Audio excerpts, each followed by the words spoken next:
Hello चार सभी का स्वागत है आपके अपने यूट्यूब चैनल कंपोस्टर पर। आई होप क्या सभी अच्छे होंगे और एग्जाम की प्रिपरेशन भी आपकी काफी अच्छे से चल रही होगी। और देखो, अगर आप एग्जाम में अच्छे नंबर लाना चाहते हैं तो आपको सिलेबस जानना बहुत ज्यादा जरूरी हो जाता है। चाहे वो आपका हिंदी हो, इंग्लिश हो, मैथ हो, साइंस हो, किसी भी सब्जेक्ट को अगर आप सिलेबस के अकॉर्डिंग प्रिपरेशन करते हैं तो आप ये समझ लीजिए कि 80 में से 80 नंबर आप ला सकते हैं, क्योंकि कई ऐसे सब्जेक्ट है जिसमें प्रैक्टिकल 20 नंबर का रहेगा। वैसे अभी क्लास 9th के लिए तो कंपलसरी हो गया है कि सभी सब्जेक्ट में आपको 20 नंबर इंटरनल असेसमेंट के रूप में मिल जाते हैं। ठीक है, तो 80 नंबर का आपका थ्योरी पेपर या जिसको हम रिटन एग्जाम के रूप में देखते हैं, और बाकी 20 नंबर जो आपको स्कूल में प्रैक्टिकल के रूप में मिल जाते हैं। तो 80 प्लस 20 यानी अगर आप सिलेबस को देख लेते हैं, समझ लेते हैं अच्छे से, तो आप 100 में से 100 नंबर इजिली ला सकते हैं। क्योंकि सिलेबस से आपको ये क्लियर रहता है कि आपको कौन कौन से चैप्टर हैं जो पढ़ने हैं, कौन से इंपॉर्टेंट है, किस चैप्टर से कितने मार्क्स के क्वेश्चन पूछे जाएंगे, फिर किस तरह के क्वेश्चन आपके एग्जाम में आने वाले हैं, सारा सिलेबस में आज समझने वाले हैं।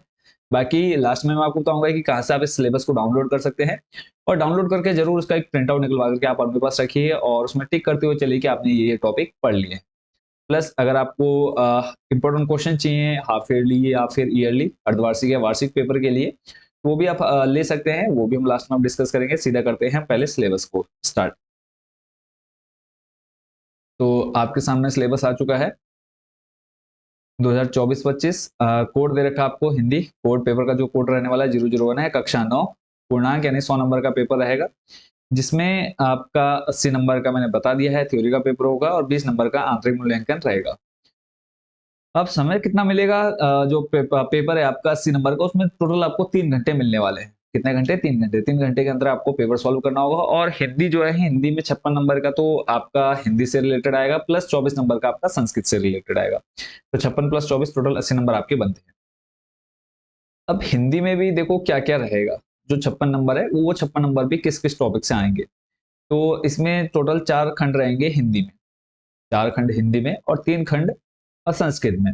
तो जो 4 खंड बनेंगे, खंड का हम देख रहे हैं आपटित गद्यांश, ये 8 नंबर का आएगा। यानी आपको एक पैराग्राफ मिल जाएगा, उस पैराग्राफ को पढ़ करके आपने उत्तर देने होंगे, तो यहाँ से आपको 8 नंबर मिल जाएंगे और ये बहुत ईजी, आप इसको ले सकते हैं। खंड खा है रचना। ठीक है, यहाँ पर रचना जो आएगी वो आपकी 12 नंबर की आएगी। ठीक है, जिसके अंदर आपको पत्र निबंध लिखने के लिए आएगा, तो ये 12 नंबर का रहेगा। व्यवहारिक व्याकरण 10 नंबर की पूछी जाती है। ग्रामर जिसमें आपका कर्म, कर्तुवाची, ये सब पूछा जाएगा, वो आपका 10 नंबर का रहेगा। तो इसके बाद आ जाता है पाठ्य पुस्तक, यानी जो आपकी दो मेन हिंदी की किताब है जिसको आप पूरे साल भर पढ़ते रहते हैं, उसमें से मात्र 26 नंबर का आता है। 20 नंबर का आएगा आपकी जो पहली किताब है क्षितिज, और 6 नंबर का आएगा आपकी सेकंड बुक कृतिका से। ठीक है, तो पूरे साल भर आप किस पर फोकस करते हैं? इन 26 नंबर पर। पूरे साल भर आप रटते रहेंगे ये 20 प्लस 6 नंबर, 26 नंबर। और लास्ट में पता चलता है तो 80 में से मात्र 26 नंबर ही आ रहे हैं, बाकी की तो तैयारी आप करते ही नहीं है। तो ऐसे संस्कृत की अगर हम बात करें, 3 खंड हैं, इसमें से भी जो संस्कृत की पाठ्य पुस्तक रहेगी 18 नंबर का वहां से आएगा। व्याकरण आएगा 4 नंबर की, और वाक्य रचना आएगी करने के लिए 2 नंबर। ठीक है, तो 24 नंबर यहाँ से संस्कृत है, 56 नंबर वो आ जाएंगे। अब पूरा डिटेल में चलते हैं। ये जो नंबर का डिस्ट्रीब्यूशन है, 8 नंबर हो गया, 12 नंबर, तो ये 8 नंबर 12 नंबर भी आप कैसे कैसे ले सकते हैं वो भी यहाँ पर हम पूरा डिटेल में समझने वाले हैं। तो खंड का हमने ऊपर देख लिया, अपठित गद्यांश जो कि 8 नंबर का रहता है। इसमें मैंने आपको बता दिया है कि एक गद्यांश आएगा 300 से 350 के शब्दों के अंदर आपको दिया होगा, जिसके अंदर आपको शीर्षक बनाना होगा। यानी जैसे हम टाइटल लिखते हैं, कहानी का एक नाम होता है, तो वैसे आपको एक शीर्षक देना होगा, और उसी से संबंधित पैराग्राफ से संबंधित आपसे वस्तुनिट यानी एमसीक्यू टाइप, फिर अति लघु, लघु उत्तरीय प्रश्न पूछे जाएंगे, जो कि 8 नंबर का रहेगा टोटल। फिर उसके बाद खंड खा में जो रचना करनी है, तो ये भी मैं आपको बता चुका हूँ, 12 नंबर का रहेगा। इसके अंदर 8 नंबर आपको मिलेंगे निबंध के, और 4 नंबर रहेंगे पत्र के। तो 8 नंबर में आपको क्या यहाँ पर कहा है कि किसी आधुनिक विषय पर संकेत बिंदु पर, यानी आपको संकेत भी रहेंगे, संकेत दिए रहेंगे कि इन संकेत का यूज करके, संकेतों का इस्तेमाल करके आपने क्या करना है, एक निबंध तैयार करना है। लगभग 200 शब्द, 200 शब्द मान के चलिए। अगर आपके पास छोटी कॉपी है तो 2 पेज आपको, 2 से 2.5 पेज भरने हैं। पत्र लेखन जिसके अंदर आपका औपचारिक और अनौपचारिक, यानी जिसमें आप किसी सरकारी ऑफिस के लिए लिख रहे हैं, तो वो उस तरह के आ जाएंगे आपके पत्र लिखने के लिए। या अपने दोस्त, भाई बहन, माता पिता को लिख रहे हैं, उस तरह के पत्र लिखने के लिए आते हैं। 4 नंबर का रहेगा। ये सारे इंपॉर्टेंट क्वेश्चन, अगर आपको ये जो आप टॉपिक देख रहे हैं इसी के अकॉर्डिंग अगर आप सारे इंपॉर्टेंट क्वेश्चन चाहिए, वो आपको मिल जाएंगे। कहाँ से मिलेंगे, लास्ट में हम डिस्कस करेंगे। और जिन बच्चों ने अभी तक चैनल को सब्सक्राइब नहीं किया, जल्दी से सब्सक्राइब वाला बटन भी प्रेस कर दीजिए, ताकि आप बहुत अच्छे से एग्जाम की प्रिपरेशन कर पाए। ठीक है, अभी आप क्लास 9th में, तो 12th तक आप लोगों को पूरा कंप्लीट अच्छे से प्रिपरेशन कराते हैं सभी सब्जेक्ट्स के, चाहे आप हिंदी मीडियम से हैं या फिर इंग्लिश मीडियम से। खंड का आप देख रहे हैं व्यवहारिक व्याकरण, 10 नंबर का पूछा जाएगा। इसके अंदर क्या क्या रहेगा? तो शब्द निर्माण जिसके अंदर आपका उपसर्ग रहेगा 1 नंबर का, प्रत्यय 1 नंबर का पूछा जाएगा और समास 2 नंबर का, 4 नंबर ये कंप्लीट हुए। फिर उसके बाद पांचवा जो है वाक्य रचना करनी है। वाक्य के अंग क्या होते हैं? अर्थ के अनुसार वाक्य भेद 3 नंबर के पूछे जाएंगे। अलंकार पूछे जाएंगे जिसके अंदर आपको अनुप्रास और यमक अलंकार, और उसके अलावा अर्थालंकार जो है उसमें उपमा और रूपक। तो टोटल 2 और 2 ये 4, 4 अलंकार आपको पढ़ने हैं और 3 नंबर आपको यहाँ से मिल जाते हैं। अब चलते हैं आपकी पाठ्य पुस्तकों पर। पाठ्य पुस्तक जो पहली है उसमें से आपका जो टोटल आएगा 20 नंबर का पूछा जाएगा। इसमें आपको एक काव्यांश मिलेगा, ठीक है। 7वें नंबर में आपको 2 काव्यांश मिलेंगे, दोनों में से कोई एक आपको करना होगा। सॉरी, मतलब खंड आ में जो काव्यांश मिलेगा उसमें 2 मिलेंगे, 2 में से कोई एक करना होगा जो कि 3 नंबर का रहेगा, ठीक है। फिर ऐसे ही है काव्यांश पर आधारित अर्थ ग्रहण संबंधी। यहाँ पे आपको एक काव्यांश दिया रहेगा, उसमें 3 प्रश्नों के उत्तर आपने देने ही देने हैं जो कि 1-1 नंबर के रहेंगे। फिर उसके बाद है कविताओं में से 3, बोधात्मक प्रश्नों में से 2 प्रश्न। फिर आपको कविता से संबंधित प्रश्न दिए जाएंगे, 3 में से 2 के आपने उत्तर देने हैं जो कि 2-2 नंबर के रहेंगे। फिर ऐसे ही सेम गद्यांश के लिए रहेगा, एक गद्यांश, 2 में से कोई एक गद्यांश के उत्तर देने होंगे, 3 नंबर मिलेंगे आपको। फिर 1-1 नंबर के आपके प्रश्न पूछे जाएंगे गद्यांश से, वो आपके रहेंगे 3 नंबर वो हो जाएंगे। फिर 3 में से कोई 2 के उत्तर आपने देने हैं, वो भी आपके 2 में से 2 प्रश्न रहेंगे, 3 में से 2 करने हैं, टोटल 4 नंबर आपको इधर मिलते हैं। तो ये 20 नंबर कंप्लीट होते हैं। ऐसे ही कृतिका की बात करें, कृतिका में टोटल 2 + 2 + 2 यानी पाठ पर आधारित 4 में से 3 आपको लघुत्तरात्मक प्रश्न करने हैं, यानी शॉर्ट टाइप क्वेश्चन आंसर्स आएंगे उधर। 6 नंबर आपका कंप्लीट, यानी 3 प्रश्न ही आपके बनने उधर से। संस्कृत में अगर हम बात करें, संस्कृत का जो पहला हिस्सा है 12 नंबर के रूप में आपको मिलेगा कि आपके पेपर में, जिसमें आपका एक अनुच्छेद दिया रहेगा, उसमें से आपने 3 में से 2 के उत्तर देने हैं, 4 नंबर आपको इधर मिल जाएंगे। और फिर गद्य अनुच्छेद पर आधारित 2 प्रश्न, 1 + 1 नंबर का आपका ये रहेगा। फिर ऐसे ही आपका मान लो एक श्लोक दे दिया या फिर कोई पद दे दिया, उसमें से भी आपको 2 में से कोई एक प्रश्न करना होगा, वो 2 नंबर का ही रहेगा। और ऐसे ही 1 + 1 2 प्रश्न और रहेंगे जिसके अंदर आपको 1-1 नंबर के 2 प्रश्न करने होंगे। फिर जो आपकी संस्कृत की बुक है उसमें से 4 में से कोई 3 प्रश्नों के उत्तर देने होंगे जो कि 3 2-2 नंबर के रहेंगे। फिर वाक्य पूरा करना है, वहाँ पे आपको 6 में से 4 वाक्य बनाने होंगे, शब्द दिए होंगे आपको उधर, ठीक है? तो वो आपका लगभग मान के चलिए आधे-आधे नंबर का रहेगा।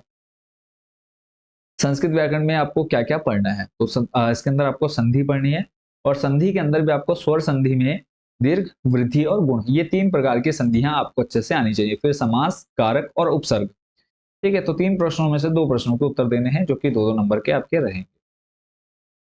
फिर है खंड 6, वाक्य रचना करनी है। यहाँ पे आपको कोई दिए गए शब्द होंगे, उनमें से किसी का भी मतलब मिनिमम जो आपने बनाने हैं 4 बनाने हैं। तो जो शब्द दिए होंगे उन्हीं में से चुन करके 4 वाक्यों का, सॉरी 4 शब्दों का क्या करना होगा? संस्कृत वाक्यों की रचना करनी होगी। फिर है, या फिर आपको अथवा करके मिल जाएगा कि दिए गए 3 वाक्यों में से 2 का संस्कृत में अनुवाद करना है या फिर कोई श्लोक लिखना है।